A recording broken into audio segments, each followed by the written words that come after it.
It started with a whisper, a murmur that seemed almost impossible to believe. And then, almost overnight, it became the headline no one could ignore. Prince Harry, the rebellious royal, was reportedly enraged. Not just angry, furious. And the reason? King Charles had officially stripped Archie and Lilibet of all titles and privileges. But it wasn't just the titles themselves that sent shockwaves through Buckingham Palace, the tabloids, and social media alike. There was something more. Something darker, more shocking, something that could shake the monarchy to its very foundations. Some insiders were claiming, in hushed tones behind closed doors, that Archie and Lilibet might not even be real. And if that was true, what did it mean for the family, the monarchy, and the world that had followed every move of the Duke and Duchess of Sussex? But before we continue, please subscribe and turn on the notification bell for updates. Think about that for a second. A royal family, centuries old, steeped in tradition, suddenly blindsided by revelations that defy everything the public thought it knew. You might be asking yourself, how did it get this far? How did it come to this explosive, almost surreal moment? And, perhaps most importantly, what does it mean for Prince Harry, already alienated, already walking his own path outside the walls of the palace? The answers are not simple. They are tangled in intrigue, betrayal, and a web of secrecy that stretches from the gilded halls of Buckingham Palace to private estates in England, and even to the far reaches of the media networks around the globe. The story, as it begins, is one of escalating tension. It's the story of a son who has grown increasingly frustrated with the institution he was born into, of a father whose decisions are dictated not only by legacy, but by duty, and of a family caught in a storm of public scrutiny and private chaos. But let's start at the beginning, with the moment that everything changed. It wasn't in the glare of the cameras or the flash of paparazzi bulbs. No, it was behind closed doors, in a room where words were exchanged that would never be spoken publicly. At least, not until now. Reports suggest that Harry had made a quiet, almost pleading request to maintain the titles and privileges of his children. After all, the titles were not just ornamental. They represented a connection to a lineage, to history, to the monarchy itself. For Harry, the idea of losing what little link remained between his children and the institution he had been born into, was unbearable. But King Charles, ever pragmatic, ever calculating, reportedly made the decision swiftly. Some say it was a move born out of necessity, a calculated step to assert authority.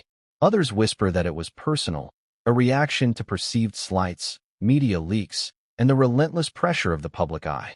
Whatever the reasoning, the effect was immediate.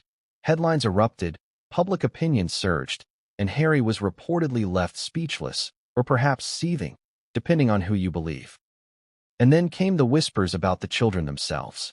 Archie and Lilibet, names that had become almost mythic in their rarity and significance, were suddenly at the center of rumors that could have come straight out of a thriller. Could it really be possible that these children, celebrated and photographed, adored by the media and the public alike, might not even be real? The claim is shocking, and yet, when you start peeling back the layers, the contradictions emerge. Inconsistencies in public appearances, questions raised by anonymous sources, and the uncanny timing of certain events have fueled speculation to a fever pitch. It's a theory that, if true, would not only reshape public perception of Harry and Meghan, but also raise profound questions about the monarchy, media, and modern celebrity itself. But let's not get ahead of ourselves. To understand the magnitude of this story, you need to understand the backdrop. The history, the legacy, and the pressure cooker environment that is the British royal family. Generations of protocol, expectations, and scrutiny have shaped every decision, every word, every gesture. Harry grew up within this intense framework, watched by millions from the moment he was born. His life was a careful choreography of appearances, duties, and public perception. Yet, unlike some of his ancestors, Harry has always been unafraid to step outside the bounds, to challenge tradition, to carve his own path. That path, however, has often led to tension, to confrontation, and to moments like the one we are about to explore, a moment that could very well define the next chapter of the monarchy's turbulent history. The tension between father and son has been building for years, and the stripping of titles was only the latest, and perhaps most public, flare up in a simmering conflict. Harry's anger, according to insiders, was not just about the titles. It was about recognition, respect, and the autonomy he had fought so hard to claim for himself and his family. And now, with Archie and Lilibet allegedly caught in the crossfire, the stakes are higher than ever. The public, ever fascinated by royal drama, has seized upon every detail.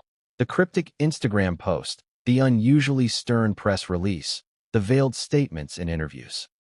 Every nuance is analyzed, every word dissected, every silence interpreted. And all the while, Harry's response remains a focal point, a mixture of personal anguish, public defiance, and simmering outrage that could erupt at any moment. At the same time, the world is watching not just because of the drama, but because of what it represents.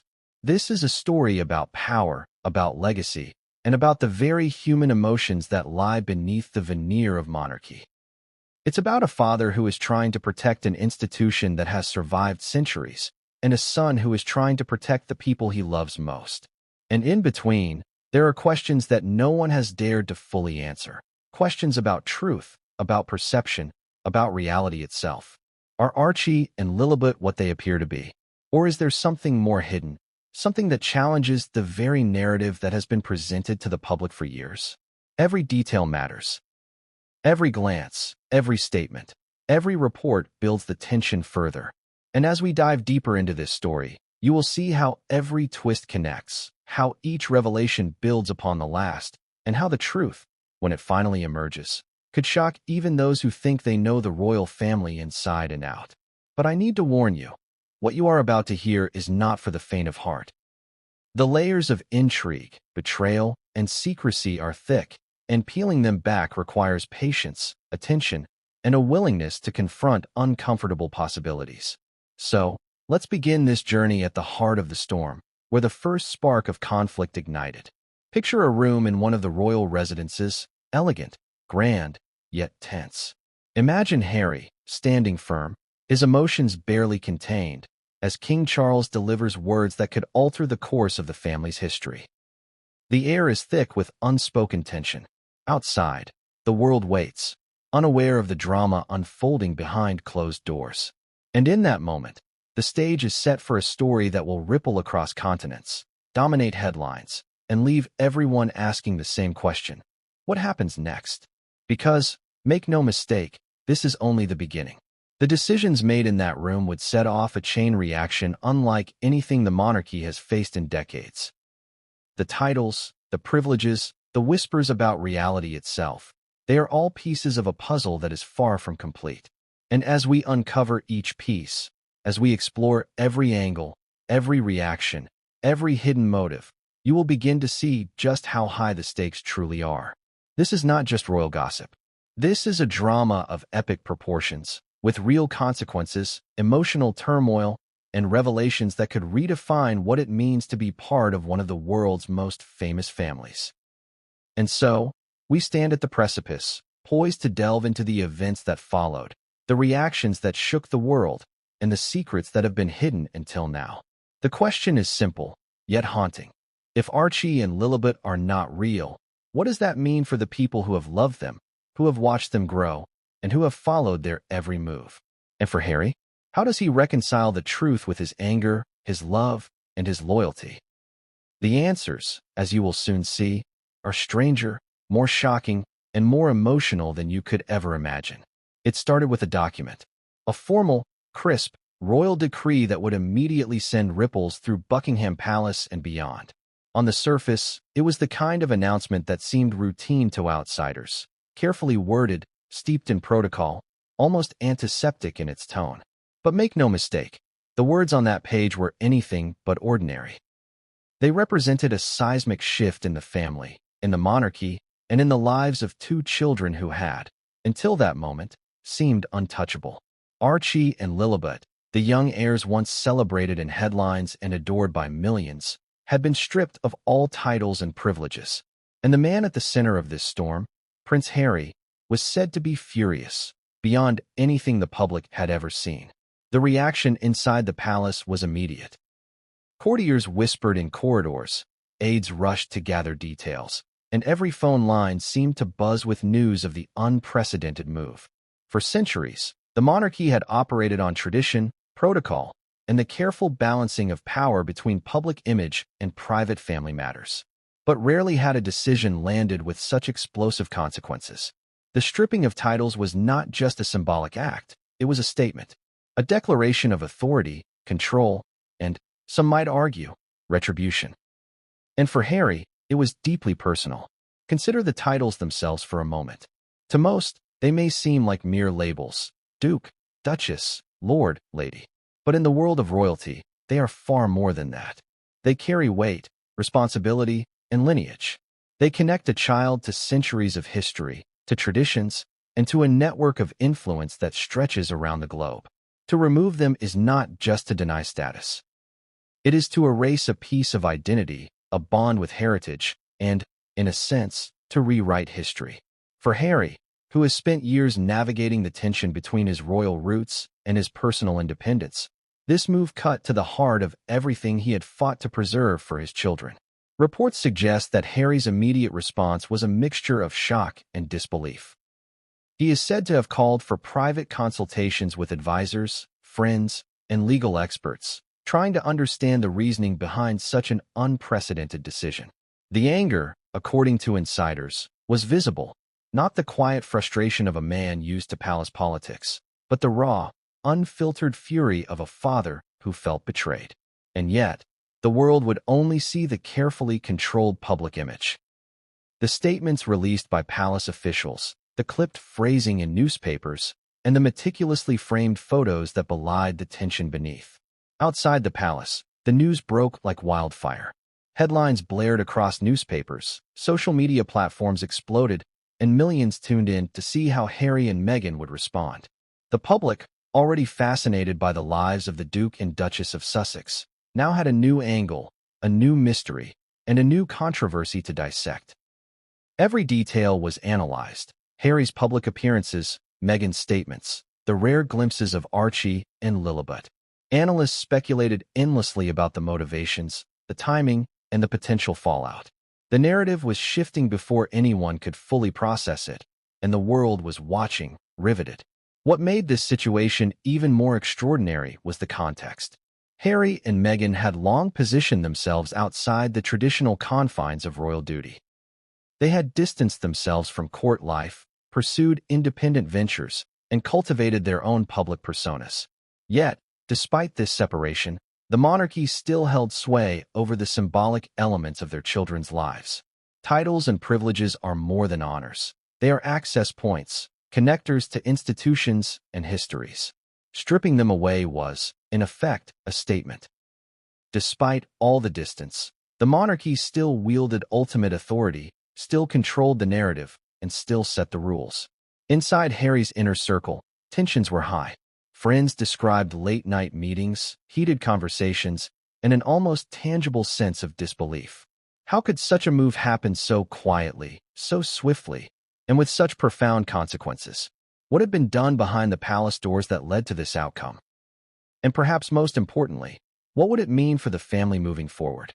These questions hung in the air like storm clouds, heavy with the promise of conflict yet to come. For the public, the implications were equally fascinating.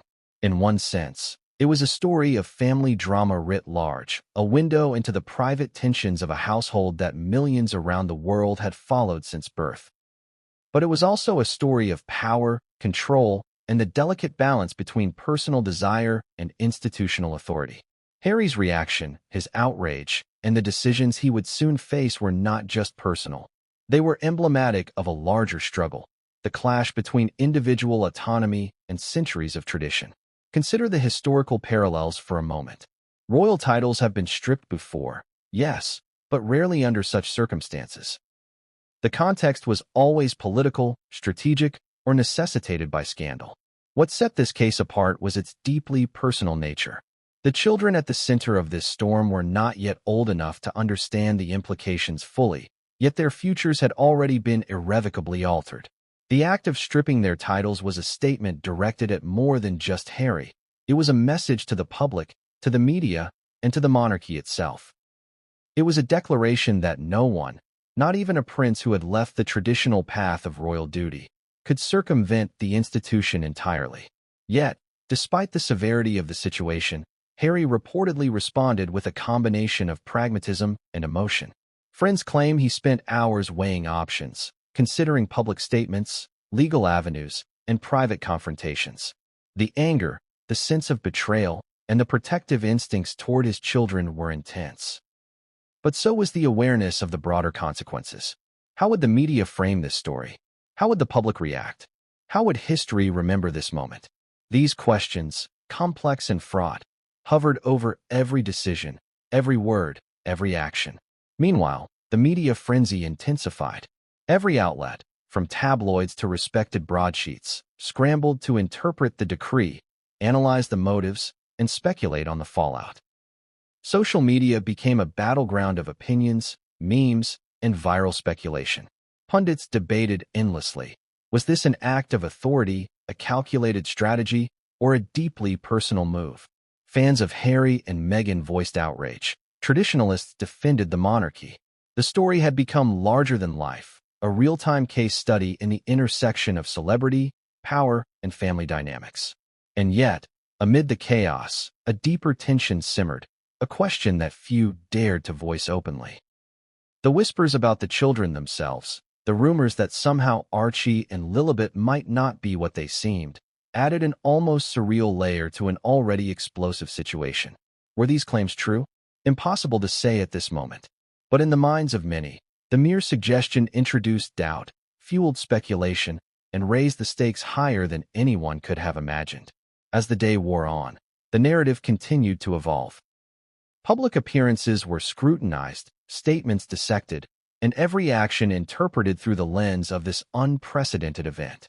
And yet, even as the media circled and the palace braced for further fallout, one thing was clear: this was only the beginning.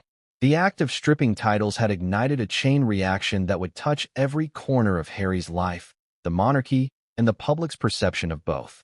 The royal shockwave was not merely a headline. It was an emotional, political, and social earthquake, sending tremors through every layer of the institution. And at its epicenter stood Prince Harry, caught between his love for his children, his anger at perceived betrayal, and the relentless scrutiny of a world that would not let him act in private. The question now was no longer whether he would respond, but how. But what came next would change everything, and no one saw it coming. The moment whispers began circulating, a subtle unease settled over the royal narrative. It started as a murmur in palace corridors, a hint of doubt from anonymous insiders, and a trickle of speculation on social media. Are Archie and Lilibet real? The question, at first unthinkable, slowly gained traction. And suddenly, what had been a story about stripped titles became something far more bizarre, far more unsettling. This chapter of the saga isn't just about protocol or family feuds. It's about reality itself, about the line between perception and truth, and about the explosive consequences when that line seems to blur. Imagine being a parent, standing in the center of a storm you never asked for, watching the world scrutinize the most sacred part of your life, your children. For Harry and Meghan, the situation is beyond hypothetical. It is a living nightmare amplified by media frenzy. Everywhere they turn, the same question echoes. If Archie and Lilibet aren't real, what does that mean for everything they've built? What does it mean for them personally, and for the monarchy, which has built its legacy on lineage and legitimacy for centuries? The rumors themselves are strange, almost surreal, yet they exist because of inconsistencies people have noticed over time. There are the infrequent public appearances, carefully staged photographs, and cryptic statements that, while designed to protect privacy, only fuel speculation. Some commentators point to timing anomalies, events that, on paper, simply don't add up. Others reference inconsistencies in accounts from insiders and the media. And of course, in the age of social media, every discrepancy, no matter how minor, becomes a potential scandal. Let's break it down. The public has long been fascinated by Archie and Lilibet, following their every milestone. First appearances at royal events, casual photos released through official channels, and interviews with their parents. Yet, if you analyze these appearances with a critical eye, patterns emerge. The children are rarely seen in unscripted settings, rarely photographed spontaneously. Every glimpse seems curated, every image controlled. And while some argue this is simply the consequence of protective parenting, and they're not wrong, others can't help but wonder why the veil of secrecy is so thick that the children seem almost ethereal. It's easy to dismiss these thoughts as conspiracy theories, and many have. Experts and commentators alike stress that there's no evidence to suggest the children aren't real. Yet in the court of public opinion, perception often outweighs proof. The human brain is wired to detect patterns and inconsistencies. Once an idea takes root, it can grow rapidly. And when those inconsistencies are paired with the shocking news of the strip titles, the story becomes combustible. Questions that might have been shrugged off suddenly demand answers. How could a royal father make such a drastic decision? Could there be reasons beyond public knowledge? And are these reasons connected to the alleged unreality of Archie and Lilibet? For Harry, the rumors are doubly painful. Imagine seeing the children you love most subjected not only to a public stripping of status, but also to whispered doubts about their very existence. The psychological weight of this anger, frustration, disbelief would be almost impossible to quantify. Friends close to Harry have reportedly described his reaction as stunned rage, a combination of emotional pain and strategic calculation. He reportedly spent days consulting with advisors, legal teams, and confidants, trying to map a course through a landscape that had suddenly shifted from political and social tension to existential uncertainty. Yet it's not just Harry's personal anguish that makes this story compelling. It's the way the narrative has infiltrated global consciousness. News outlets around the world have covered the story with increasing intensity, analyzing every word, every gesture, every public appearance. Social media platforms are awash with theories, memes, and heated debate. On Twitter, hashtags questioning the children's reality have trended repeatedly, attracting thousands of posts, each one dissecting images, timelines, and statements. Reddit and other discussion forums host deep dives, comparing video footage frame by frame, searching for anything that supports or disproves the claim. And while many participants are cynical or mocking, a sizable faction insists on the possibility, which keeps the rumor alive and ever-growing. What fuels the speculation further is context. Harry and Meghan have always been careful about privacy, emphasizing protection of their family and children. But privacy in the digital age can be a double-edged sword. The less information released, the more room there is for speculation, and when speculation meets already shocking news, like the revocation of titles, the story intensifies. Suddenly, the public is not just asking why Harry is angry. They're asking whether the entire narrative they've accepted for years might be, at least in part, a fabrication. And then there's the human element. Even if Archie and Lilibet are real, and all credible sources affirm they are, the rumor alone creates a psychological reality that is difficult to counteract. For Harry, Meghan, and those around them, the challenge is twofold. Manage public perception while protecting the children, and navigate personal relationships strained by both external pressure and internal family conflict. According to insiders, the tension in Harry's inner circle has been palpable, with advisors repeatedly emphasizing careful language, strategic timing, and the importance of controlling the narrative without escalating the situation. But what's particularly fascinating is how this theory interacts with history. The British monarchy has always been a subject of rumor, speculation, and mystery. From secret romances to hidden heirs, the institution thrives in part because of its opacity. And now, in the age of social media and instant global communication, those historical tendencies are amplified to a scale never seen before. The suggestion that Archie and Lilibet might not be real taps into centuries of fascination with the monarchy, playing on the tension between public image and private reality. Some experts argue that even entertaining such theories has broader consequences. It destabilizes trust, not only in Harry and Meghan, but also in the royal institution itself. Public faith in the monarchy depends on the perception of continuity, legitimacy, and authenticity. By introducing doubt, whether factual or not, the story shifts from personal drama to a question of institutional credibility. And the timing, immediately following the revocation of titles, creates a perfect storm. anger, speculation, and authority all colliding in a single, high-stakes moment. The emotional resonance is undeniable. For Harry, every rumor is a blow, every speculation a reminder of the precarious balance between family, duty, and personal autonomy. For the public, the story is irresistible. It combines scandal, secrecy, and the mystique of royalty with a touch of the surreal, creating an almost cinematic narrative that dominates headlines, trends, and conversations. And as the story unfolds, it becomes clear that the questions are far from resolved. Each new leak, statement, or observation adds fuel to the fire, expanding the narrative beyond what anyone could have predicted. So what does this mean moving forward? Can Harry and Meghan regain control of the narrative? Can they protect their family while navigating a global audience hungry for drama and scandal? And perhaps most crucially, how will the palace respond if speculation continues to spiral, if the whispers about Archie and Lilibet persist, and if public curiosity refuses to be sated? These are questions without easy answers, and each one carries implications for the family, the monarchy, and the public alike. The truth about Archie and Lilibet, whether mundane, extraordinary, or somewhere in between, remains entangled in rumor, speculation, and intense public scrutiny. And while credible sources insist the children are indeed real, the mere suggestion that they might not be is enough to create tension, anger, and conflict at multiple levels. For Harry, the challenge is not simply about titles anymore. It's about defending the reality of his children, preserving their innocence, and confronting a world that thrives on doubt and drama. But what came next would go beyond rumors, beyond whispers, beyond even the anger over titles. And no one could have predicted just how deeply the story would unfold. It was a quiet evening when Harry reportedly received the official notice.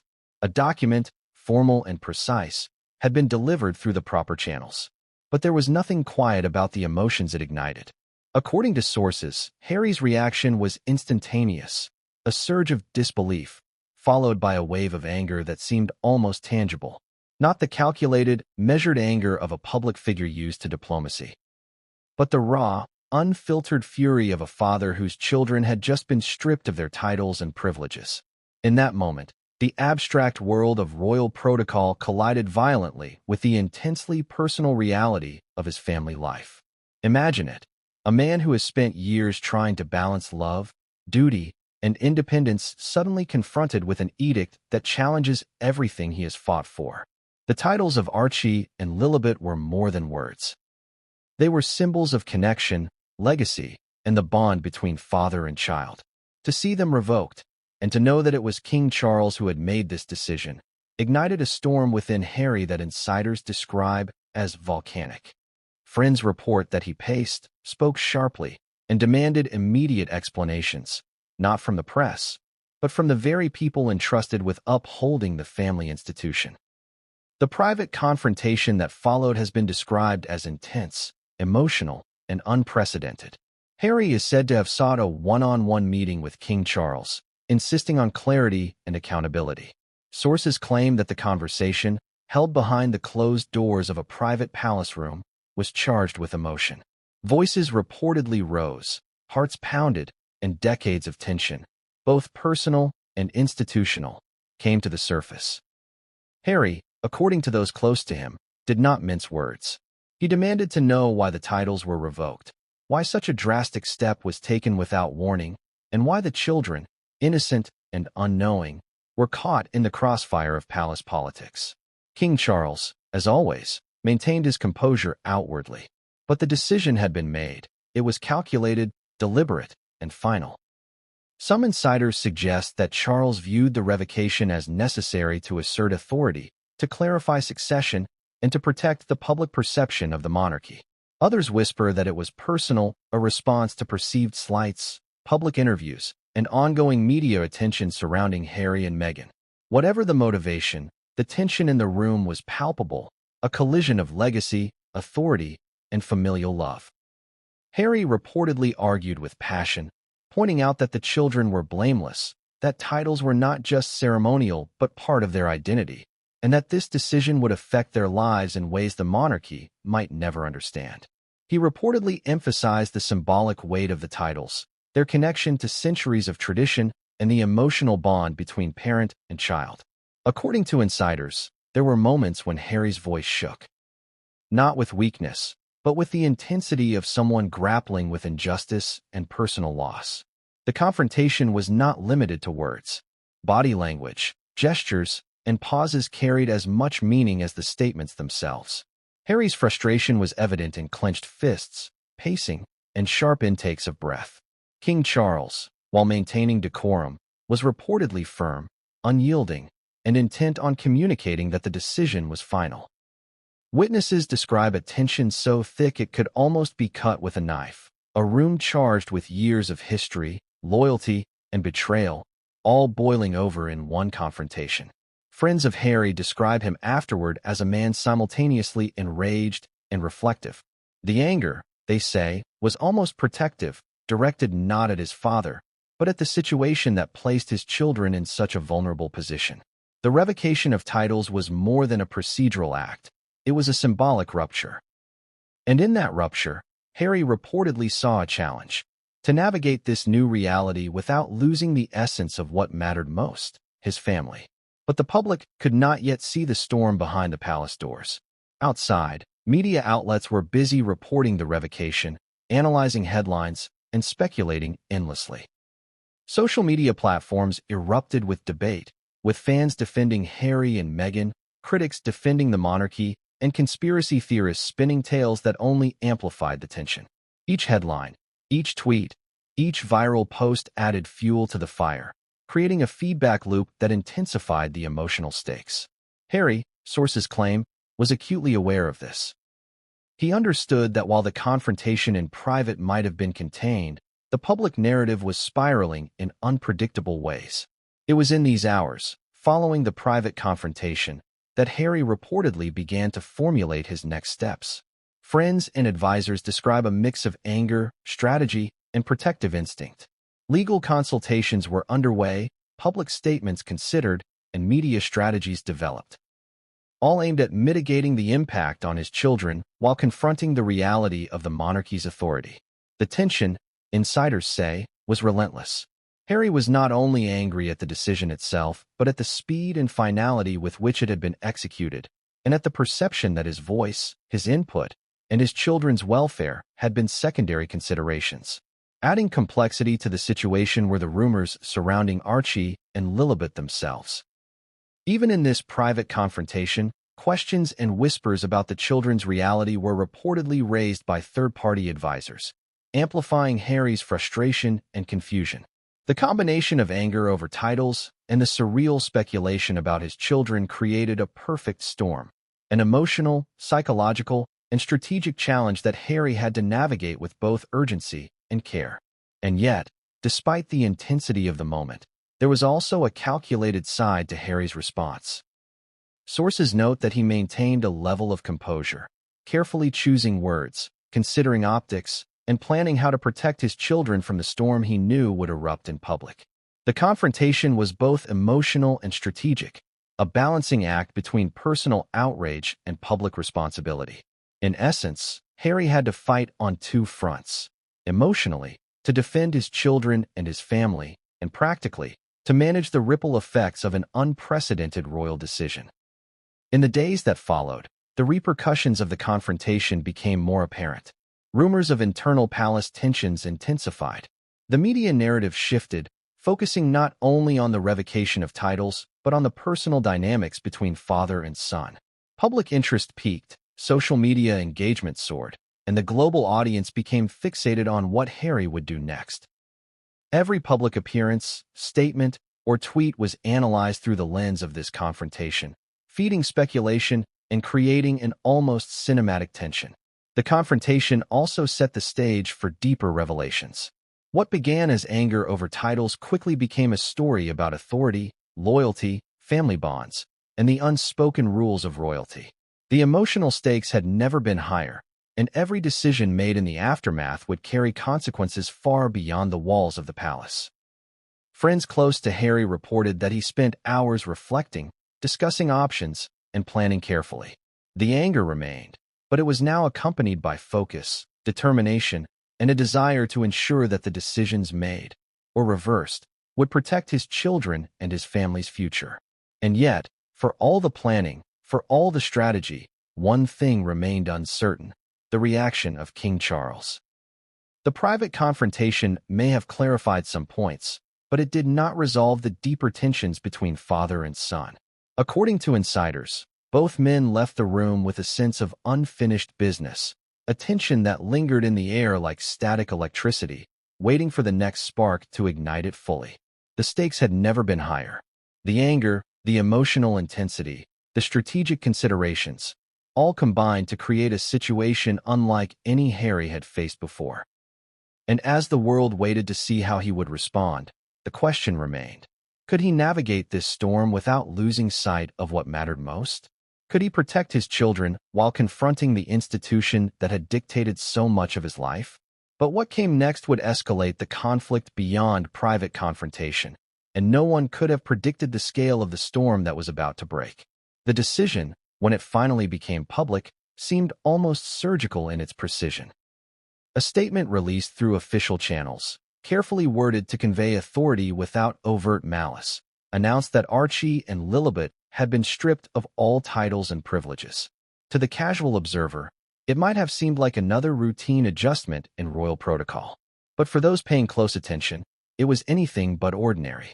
Every word, every phrasing, every omission was deliberate, and it signaled something far deeper than a simple bureaucratic decision. To understand the magnitude of King Charles's action, we need to look at context. Charles ascended to the throne during a time of extraordinary scrutiny.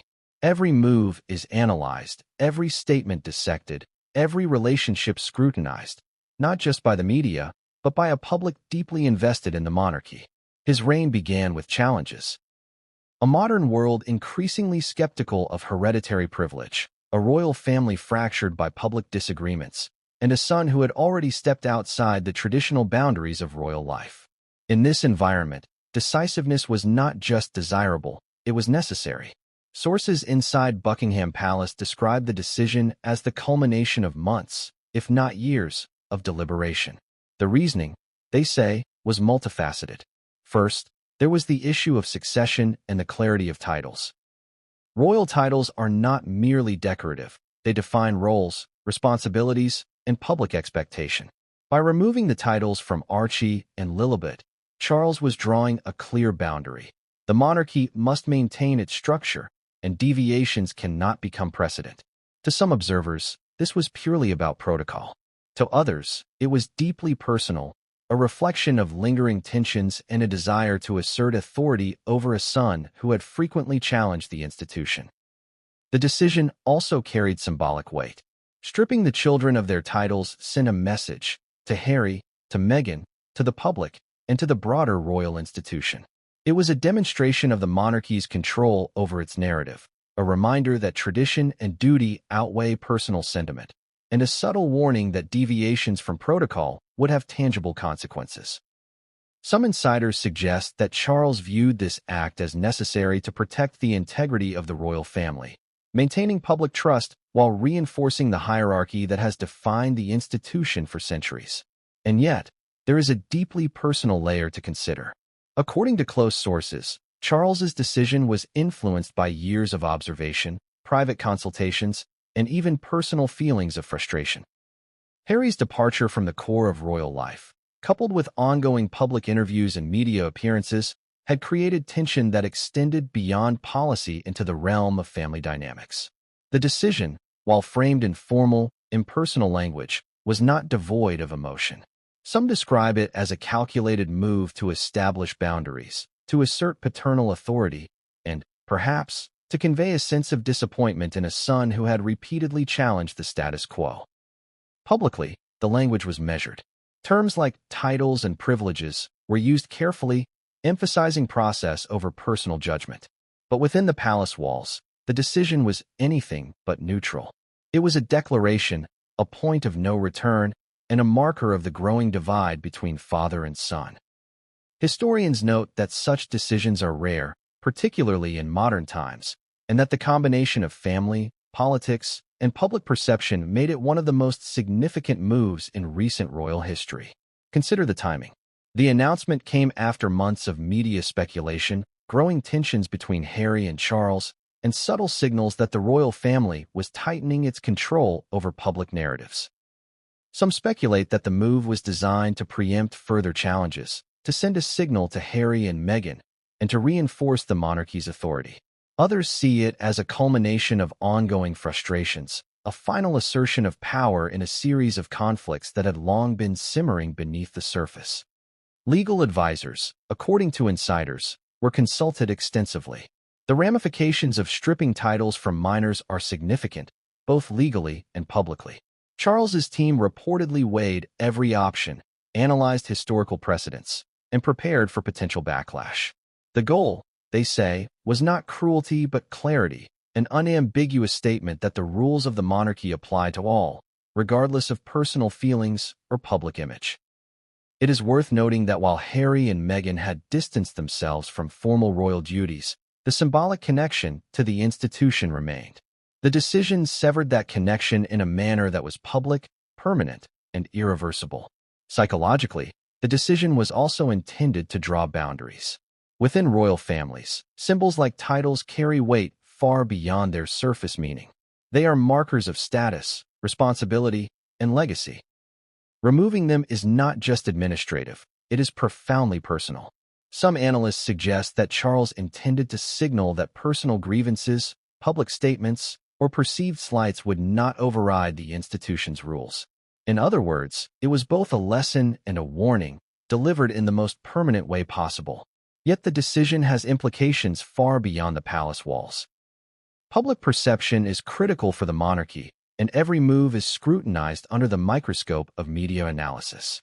Stripping titles from children, particularly in such a high-profile case, risks alienating public support.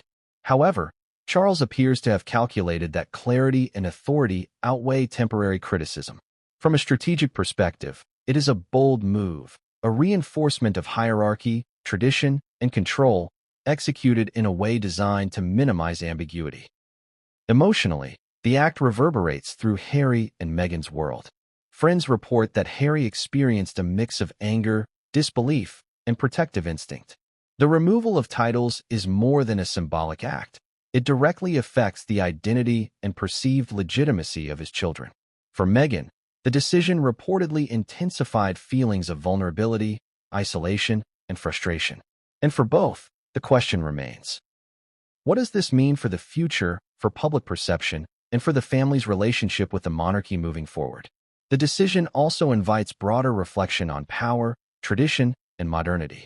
The monarchy, rooted in centuries of history, now faces the challenge of maintaining authority in an era of instant communication, global scrutiny, and public opinion that can amplify even the smallest conflict. Charles's move reflects an awareness of these pressures. It is both a defensive and proactive measure.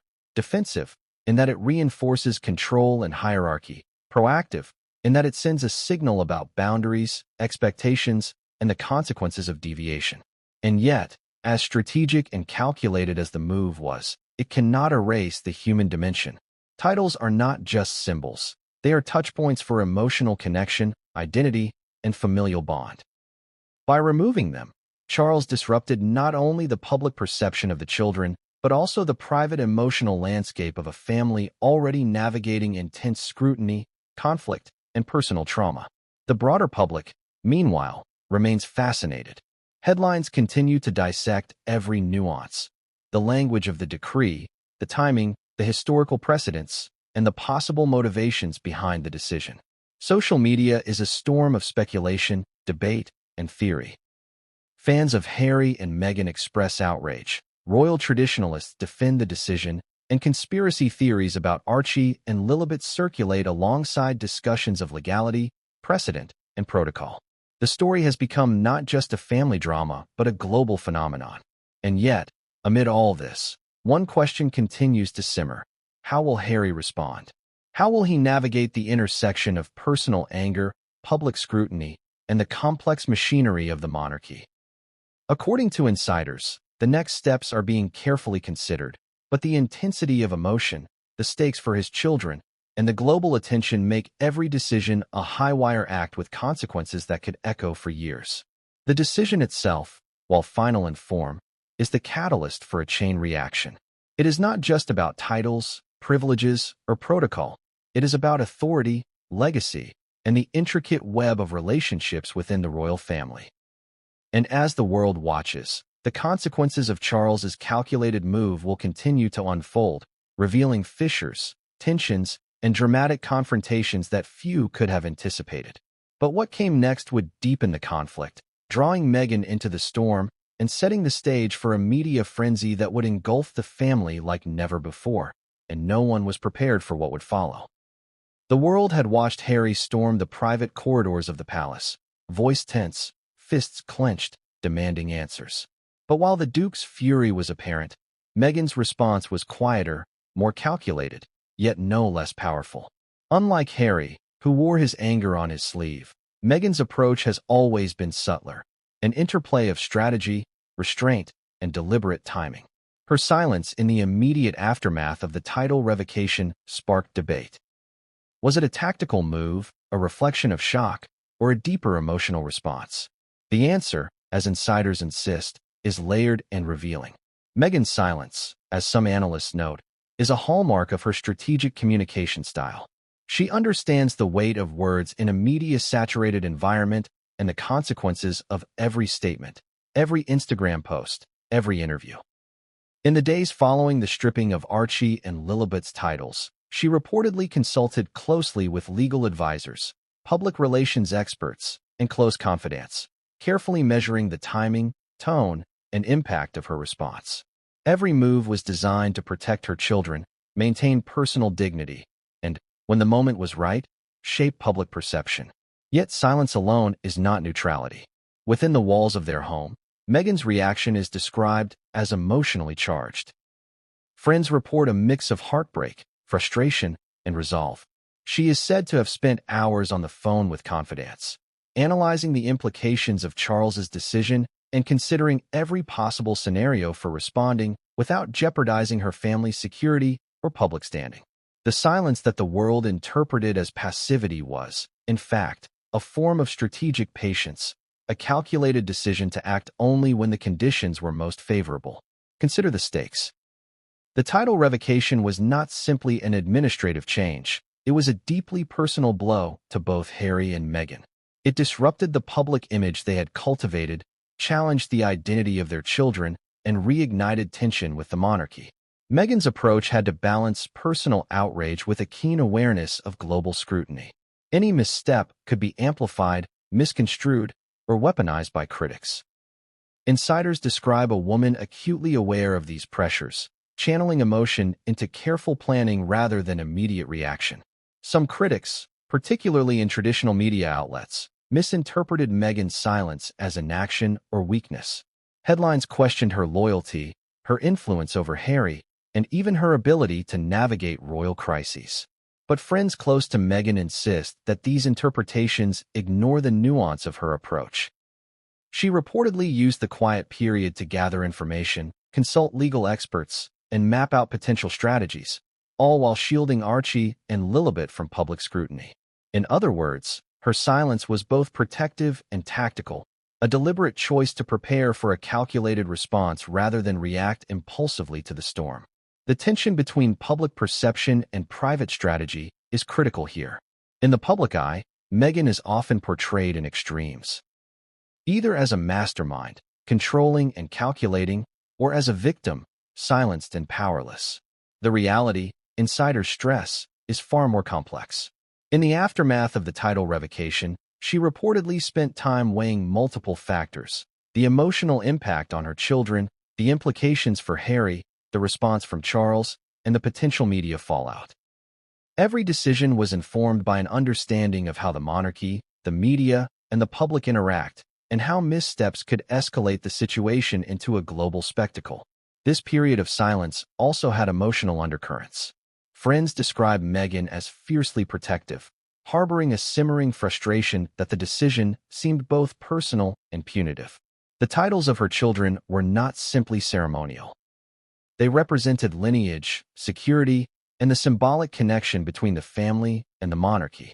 To see them stripped, especially amid swirling rumors about the children's reality, reportedly triggered a deep sense of injustice. Yet she refrained from immediate public outcry, understanding that emotional reactions broadcast on social media could be distorted, politicized, and weaponized. Interestingly, this quiet phase may have amplified public curiosity. Media outlets speculated endlessly about Meghan's reaction, creating a feedback loop that increased global attention on the situation. Each day without a statement, each carefully managed appearance, added to the tension, keeping the story alive and intensifying speculation. This delay in response, while frustrating to observers, may have been exactly what Meghan intended: a strategic amplification of suspense, a way to control the narrative without engaging in overt confrontation. Sources suggest that Meghan's strategy also included managing Harry's reactions. Friends report that she was a calming presence, advising him to temper public statements, focus on family unity, and channel anger into protective measures for their children. She reportedly emphasized long-term planning over immediate retaliation, understanding that the storm surrounding the title revocation and the rumors about Archie and Lilibet would not dissipate quickly. Her approach combined emotional intelligence with strategic foresight, turning silence into a tool rather than a sign of weakness. The private dimension of Meghan's response is equally compelling. Within the household, she reportedly created a safe, structured environment for Archie and Lilibet, insulating them from the media frenzy while addressing their emotional needs.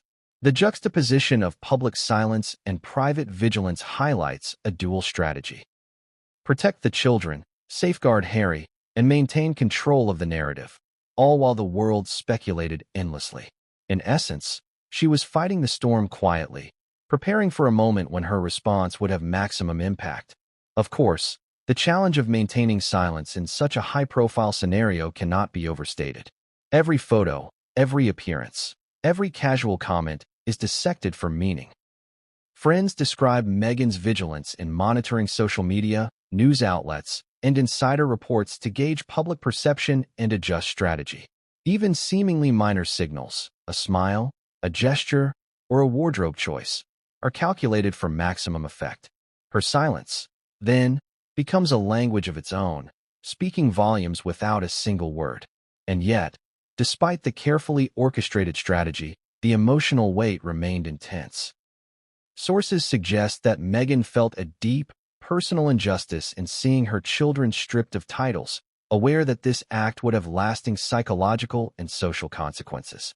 She reportedly spent long hours considering how to advocate for her children without exacerbating tensions, how to respond to misinformation, and how to maintain her own dignity under relentless scrutiny.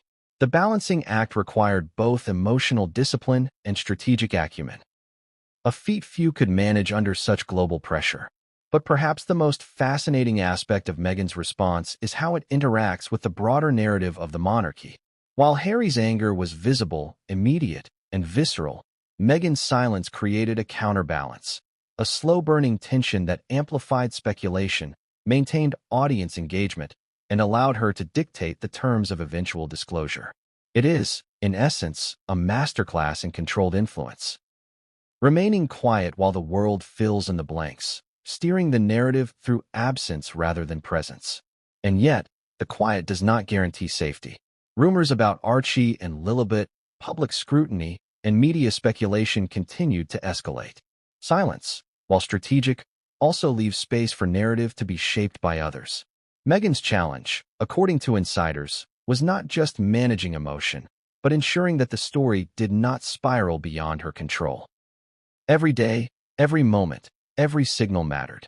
Every glance captured by photographers, every casual comment reported in the press could shift perception, heighten speculation, or fuel controversy. In this calculated silence, Meghan found both strength and vulnerability. The world saw nothing but poised appearances and carefully timed statements. But behind the scenes, she was actively managing crises, protecting her children, and preparing for a strategic response. Her silence was a shield, a sword, and a chess move all at once. But what came next would test the limits of strategy, emotion, and public perception, and force Meghan to take a step into the spotlight that would change everything. The moment the revocation of Archie and Lilibet's titles became public, the media erupted like a volcano long overdue.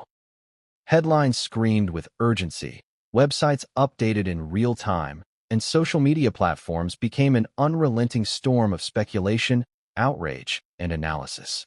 For Harry and Meghan, it wasn't just a news cycle. It was a full-scale global assault on privacy, perception, and family. Every outlet, from traditional newspapers to viral TikTok accounts, dissected every word of the decree, every rumored comment from insiders, and every previous public appearance of the children. The story had escaped the confines of the palace and was now racing uncontrollably across continents. To understand the intensity, one only needs to look at the scale. Within hours, major international media outlets had dedicated multiple stories analyzing the legal, emotional, and historical ramifications of the decision. Every photograph of Harry, Meghan, or even distant images of the children was scrutinized for hidden meanings, subtle gestures, or clues that could hint at the family's next move. Social media became a battlefield. Hashtags trended globally, from hashtag royal scandal to hashtag titles revoked, while speculation about Archie and Lilibet's reality flooded forums, comment sections, and video threads. The frenzy was not just a response. It was a contagion, spreading faster than any official statement could contain. Journalists, analysts, and commentators pored over historical precedents. They debated, had children ever been stripped of titles in modern times? How did the monarchy historically handle deviations from protocol? Was this purely procedural, or was there a personal dimension to the decision? Each answer seemed to raise more questions, and the cycle of speculation only intensified. Headlines alternated between facts, conjecture, and scandalized narrative, creating a relentless drumbeat of coverage that left no room for nuance. Meanwhile, the palace's communications team worked overtime, trying to manage the fallout. Official statements were issued, carefully worded to emphasize process, tradition, and authority while minimizing perceived personal attacks. But in the age of instantaneous news, even perfectly phrased statements can be misinterpreted, spun, or manipulated.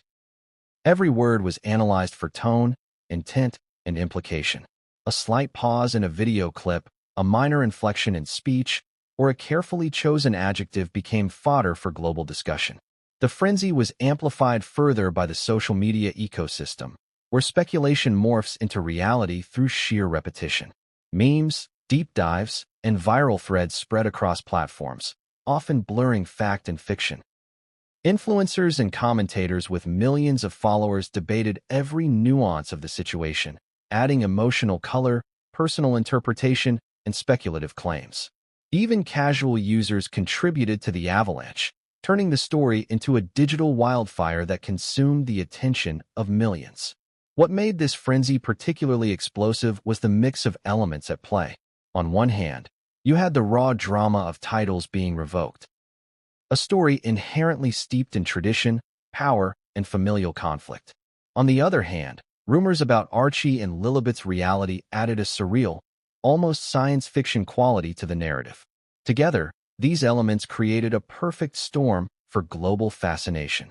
People weren't just interested in protocol. They were captivated by intrigue, mystery, and the human drama unfolding at the heart of one of the world's most scrutinized families.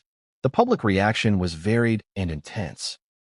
Loyalists defended the monarchy, praising the clarity and decisiveness of Charles's move. Supporters of Harry and Meghan expressed outrage, decrying what they saw as an unnecessary attack on innocent children. Meanwhile, conspiracy theorists and rumor-mongers seized the moment, intertwining the title revocation with questions about the children's very existence. The result was a kaleidoscope of narratives, each one amplifying the next, creating an environment in which every action, word, and appearance was interpreted as evidence, strategy, or scandal. Inside Harry and Meghan's inner circle, the atmosphere was reportedly chaotic. Advisors worked around the clock, preparing statements, consulting legal teams, and monitoring social media to anticipate potential developments. The sheer scale of coverage meant that even minor missteps could become international news. Friends described a constant state of alert, with Harry and Meghan carefully balancing visibility, communication, and personal protection against an ever-growing media storm. Interestingly, the frenzy also had unexpected effects. While it intensified pressure, it also created opportunities. Every article, tweet, or segment generated public curiosity, increasing engagement with Harry and Meghan's personal brand. Every rumor or leaked detail sparked conversation, debate, and speculation. From a strategic perspective, even the frenzy itself could be leveraged, if handled correctly, to highlight inconsistencies in media reporting, to assert control over the narrative, or to prepare the ground for future statements. The media frenzy, however, was not without its dangers. Experts warn that relentless coverage can distort perception, amplify falsehoods, and escalate tension beyond manageable levels. In this case, the combination of factual reporting, speculation, and rumor created an environment where the truth became difficult to discern. Every appearance of Archie and Lilibet, every minor comment from Harry or Meghan, and every historical precedent cited by journalists became fuel for the fire. The frenzy fed itself, creating a self-perpetuating cycle of attention, outrage, and debate. Moreover, the intensity of global scrutiny meant that Harry and Meghan could not rely on traditional mechanisms of privacy. Even well-intentioned statements were dissected for hidden meaning, with every nuance interpreted as a calculated move or a sign of weakness.